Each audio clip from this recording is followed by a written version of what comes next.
मिथिला के जंगलों में बहुत समय पहले एक सियार रहता था। वह बहुत आलसी था।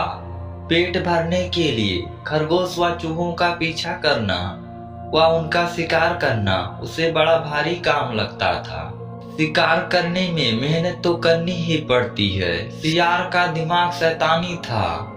वह यही तिगड़म लगाता रहता कि कैसे ऐसी जुगत लगाई जाए कि बिना हाथ पैर हिलाए भोजन मिलता रहे। बस खाया और सो गए। एक दिन इसी सोच में डूबा। वह सियार एक झाड़ी में दुबका बैठा था।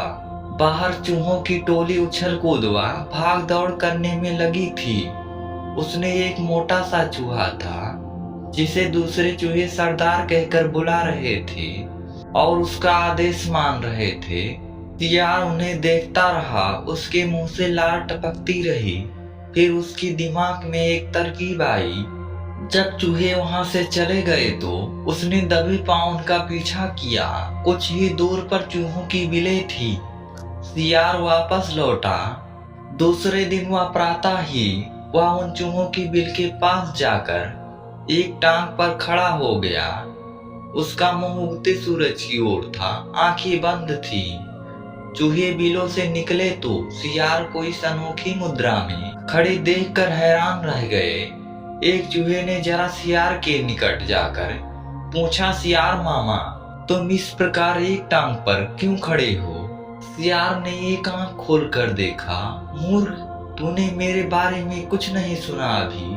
मैं चारों टांगे नीचे टिका दूंगा तो धरती मेरी बोझ नहीं संभाल पाएगी या डोल जाएगी। साथ ही तुम सब नष्ट हो जाओगे।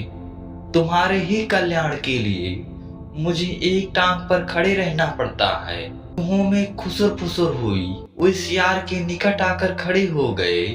चूहों के सरदार ने कहा, हे महान सियार, हमें अपने बारे में कुछ बताइए।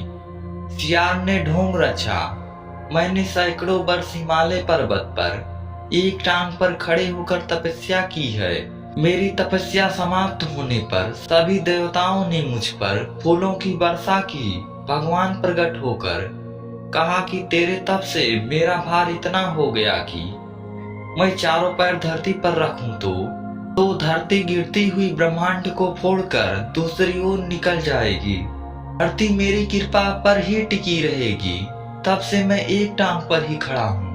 मैं नहीं चाहता कि मेरे कारण दूसरे जीवों को कष्ट हो। सारे चूहों का समूह महान तपस्वी सियार की हमने हाथ जोड़कर खड़ा हो गया। एक चूहे ने पूछा, तपस्वी मामा, आपने अपना मुंह सूरज की ओर क्यों कर रखा है? हमने उत्तर दिया, सूर्य की पूजा के लिए। और आपका मुंह क्यों खुला है? दूसरे चूहे ने कहा, हवा खाने के लिए। मैं केवल हवा खाकर जिंदा रहता हूँ। मुझे खाना खाने की जरूरत नहीं पड़ती। मेरे तप का बल हवा को ही मेरे पेट में भांति भांति के पकवानों में बदल देता है। सियार बोला। उसकी इस बात को सुनकर चूहों पर जबरदस्त प्रभाव पड़ा। अब सियार की ओर से उनका सारा भय जाता रहा। वे उसकी ओर निकट आ गए। अपनी बात का असर चूहों पर होता देख मक्कार सियार दिल ही दिल में खूब हंसा। अब चूहे महान तपस्वी सियार के भक्त बन गए। सियार एक टांग पर खड़ा रहता और चूहे उसके चारों ओर बैठकर ढोलक, मजीरे, ताल और चिमटे लेकर उसके भजन गाते।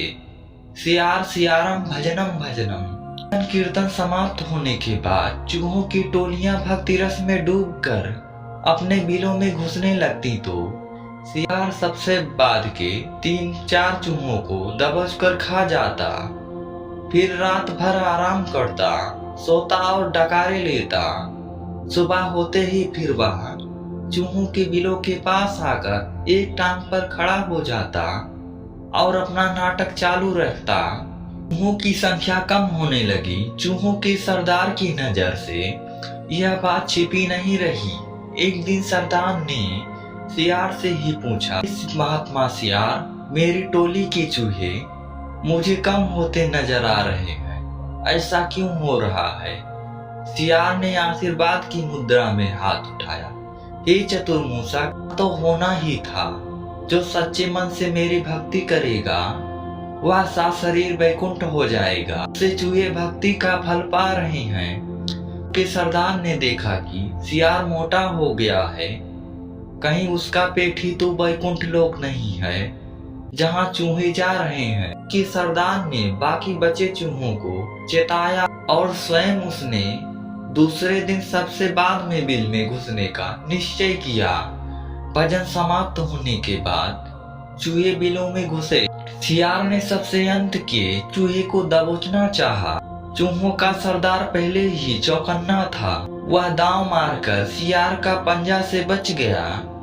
असलियत का पता चलते ही वह उछलकर सियार की गर्दन पर चढ़ गया और उसने बाकी चूहों को हमला करने के लिए कहा। साथ ही उसने अपने दांत सियार की गर्दन में गड़ा दिए। बाकी चूहे भी सियार पर झपटे और सबने कुछ ही देर में महात्मा सियार को कंकाल सियार बना दिया। केवल उसकी हड्डियों का पंजर बचा रह गया। दोस्तों, ढोंग कुछ ही दिन चलता है, फिर ढोंगी को अपनी करनी का फल मिलता है।